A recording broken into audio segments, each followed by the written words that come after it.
Hamas, Hezbollah और हुती जैसे आतंकी संगठनों को जड़ से मिटाने की नेतन्याहू की कसम को पूरा करने के लिए इजरायली सेना लगातार एक्शन में है।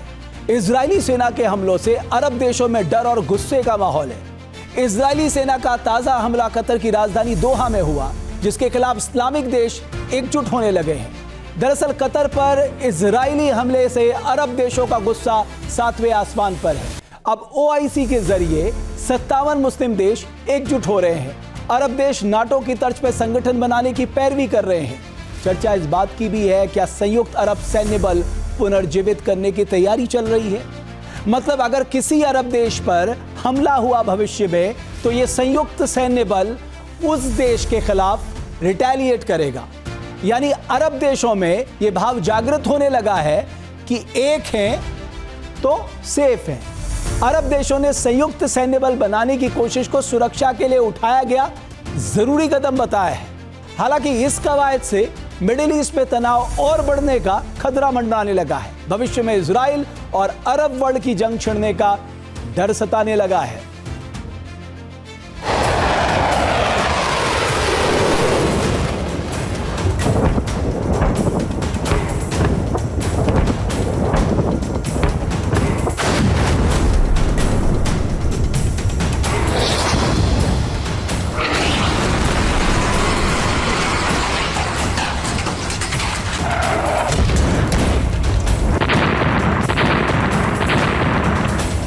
इजरायली सेना गाजा में बम बरसा रही है, हमास के ठिकानों को मिट्टी में मिला रही है।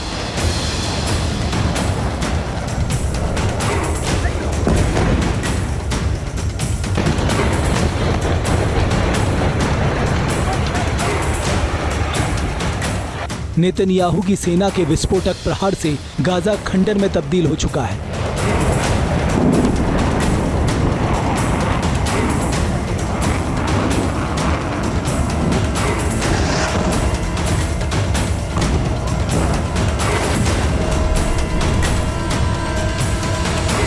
हमास के बचे खुचे मददगार भी आखिरी सांसें गिन रहे हैं।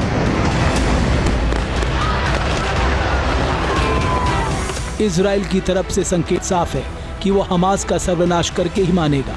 हमास के आतंकी या मददगार जहां भी होंगे, उन्हें चुन चुन कर निशाना बनाएगा।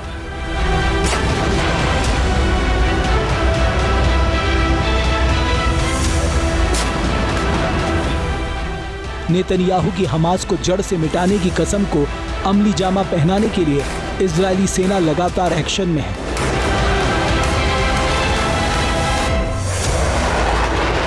कतर में एयर स्ट्राइक करके नेतन्याहू की सेना ने अपने इरादे जाहिर कर दिए हैं।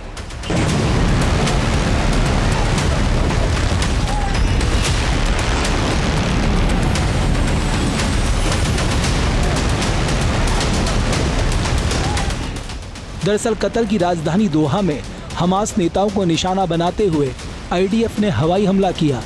इस हमले का मकसद हमास के उन प्रमुख लीडर्स को मारना था जो कतर में बैठकर अगली रणनीति बना रहे थे। यह हमला हमास चीफ खलील अल हैया को निशाना बनाकर किया गया था। मीडिया रिपोर्ट्स के मुताबिक हमले में अल हैया तो बच गया, लेकिन 6 अन्य लोगों की मौत हो गई। इस हमले के बाद नेतन्याहू ने सीधी चेतावनी देते हुए कहा है, जो भी आतंकवादियों को पनाह देगा उसे अंजाम भुगतना होगा।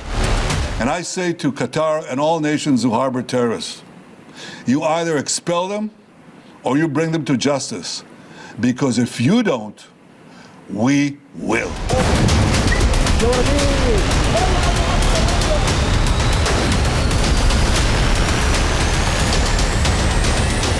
इजरायली सेना की कतर की राजधानी दोहा में एयर स्ट्राइक और नेतन्याहू की खुली धमकी से अरब देशों में गुस्सा है।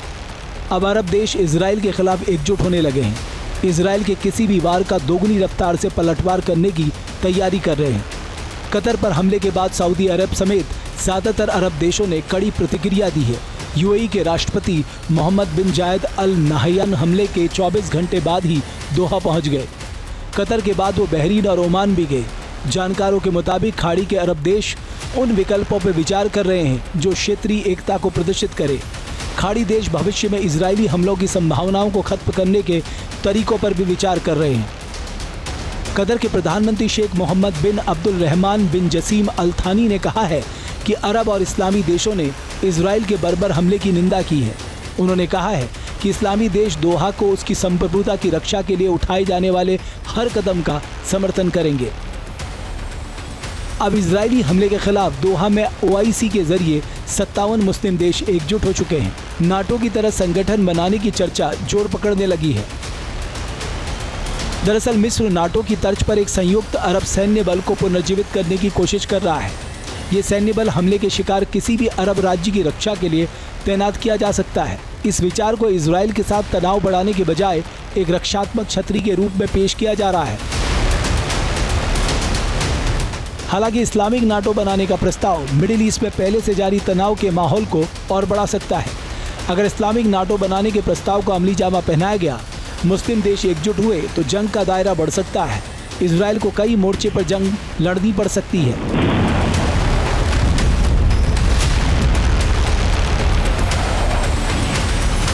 कतर ने और अरब और मुस्लिम वर्ल्ड के जो लीडर्स ने इस पूरी घटना को गंभीरता के साथ लेते हुए इस संदर्भ में अपना विरोध भी दर्ज कराया है और इसके संदर्भ में वो एक बैठक भी कर रहे हैं। ये जो बैठक है अरब और मुस्लिम लीडर्स की, ये महत्वपूर्ण है। लेकिन इजराइल को जो भी आतंकवाद के खिलाफ कार्रवाई करनी है उसके संदर्भ में अपने स्ट्रेटेजिक कम्युनिकेशन को ऐसी कार्रवाइयों को करने के संदर्भ में बेहतर से बेहतर बना करके रखना होगा। और जब अरब देश एकजुट हो रहे हैं तो इजराइल को आर्थिक चोट भी दे सकते हैं। दरअसल अरब क्षेत्र के तेल और गैस निर्यात से खरबों डॉलर का राजस्व आता है। इस पैसे को रणनीतिक रूप से वैश्विक परिसंपत्तियों में निवेश किया जाता है। अब कतर, सऊदी अरब, कुवैत और UAE जैसे खाड़ी देश इजराइल के खिलाफ प्रतिबंध लगा सकते हैं। ये देश अपने विशाल कोष का इस्तेमाल इजराइल पर व्यापार प्रतिबंध लगाने के लिए कर सकते हैं। इसके अलावा इस्लामिक देश एकजुट हुए तो वो रणनीतिक रूप से भी काफ़ी मजबूत हो सकते हैं। इस्लामिक देशों की साझा ताकत इजराइल पर भारी पड़ सकती है। मुझे नहीं लगता कि इस इजराइल के दोहा पर किए गए हमले के संदर्भ में जो मुस्लिम और अरब राष्ट्रों के बीच में कोई इजराइल के विरुद्ध लामबंदी होगी, क्योंकि इजराइल इस बात को कह रहा है कि उसने कतर को टारगेट न करते हुए हमास नामक आतंकी संगठन के खिलाफ कार्रवाई की है। यह आतंकवाद विरोधी कार्रवाई है और एक अपना स्ट्रेटेजिक कम्युनिकेशन भी क्लियर रखना होगा कि ये जो कार्रवाइयाँ हैं वो राष्ट्रों के खिलाफ नहीं हो रही हैं। जाहिर है कि इस्लामिक नाटो बना तो इजराइल की मुश्किलें बढ़ सकती है। इजराइल फिलहाल करीब आधा दर्जन मोर्चे पर जंग लड़ रहा है। कतर के अलावा IDF ने हाल ही के दिनों में सीरिया और ट्यूनीशिया में भी हमलों को अंजाम दिया है। गाज़ा, लेबनान, ईरान के साथ इजराइल का 36 का आंकड़ा है। अगर मुस्लिम देश एकजुट हो गए तो जंग के कई मोर्चे खुल सकते हैं। मिडिल ईस्ट में इजराइल बनाम अरब देशों की महाजंग छिड़ सकती है।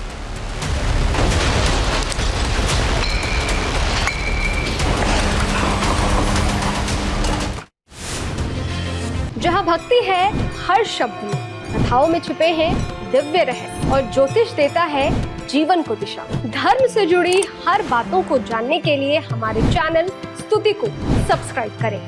चैनल पर जाने के लिए इस लिंक पर क्लिक करें।